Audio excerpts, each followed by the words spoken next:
Ang walang katapusang pamana ng Doc Halsey Grace, isang kwento ng tradisyon at tagumpay sa cockfighting ng Pilipinas. Ang mundo ng cockfighting sa Pilipinas ay isang buhay na telang hinabi mula sa mga sinulid ng kasaysayan, pagmamahal, at dedikasyon.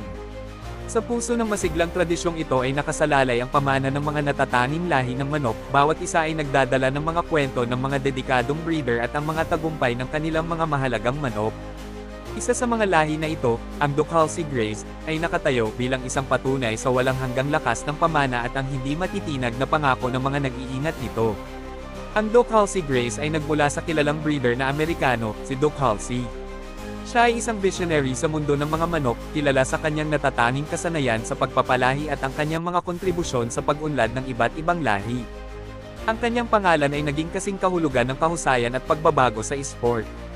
Ang lahi ay dumating sa Pilipinas noong unang bahagi ng 1980s, salamat kay Kuya Joe A., isang masigasig na breeder na nakilala ang kanilang potensyal.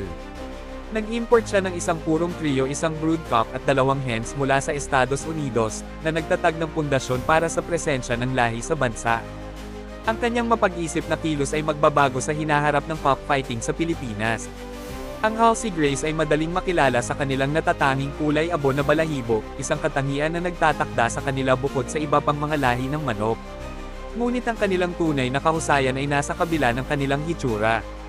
Ang mga manok na ito ay kilala sa kanilang katalinuhan sa cockfighting, na nagpapakita ng isang kahangahangang kakayahan na mag-estratehiya, umangkop sa mga taktika ng kanilang kalaban, at magpakita ng walang humpay na fighting spirit sa pakikipaglaban.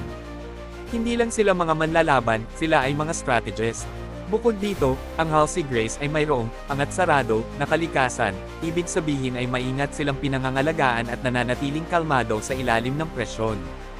Ang katangiang ito, isang patunay sa kanilang pagpapalahi, ay ginagawa silang mga nakakatakot na kalaban sa arena ng cockfighting.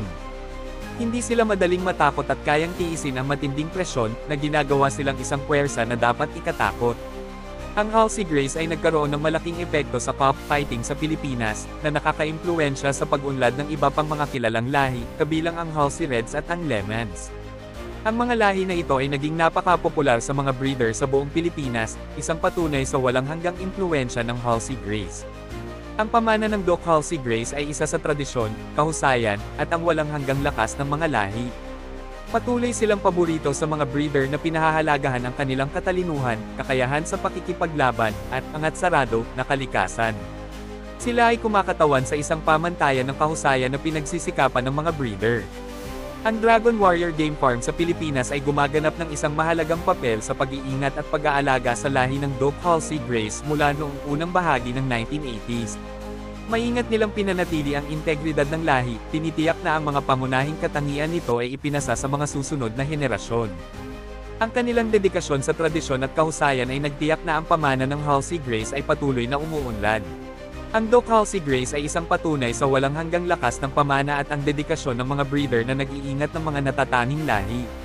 Ang kanilang epekto ay umaabot sa lampas sa arena ng cockfighting, na nakakaimpluwensya sa pag-unlad ng iba pang mga kilalang lahi ng manok at nagpapatibay sa kanilang lugar sa kasaysayan ng cockfighting sa Pilipinas.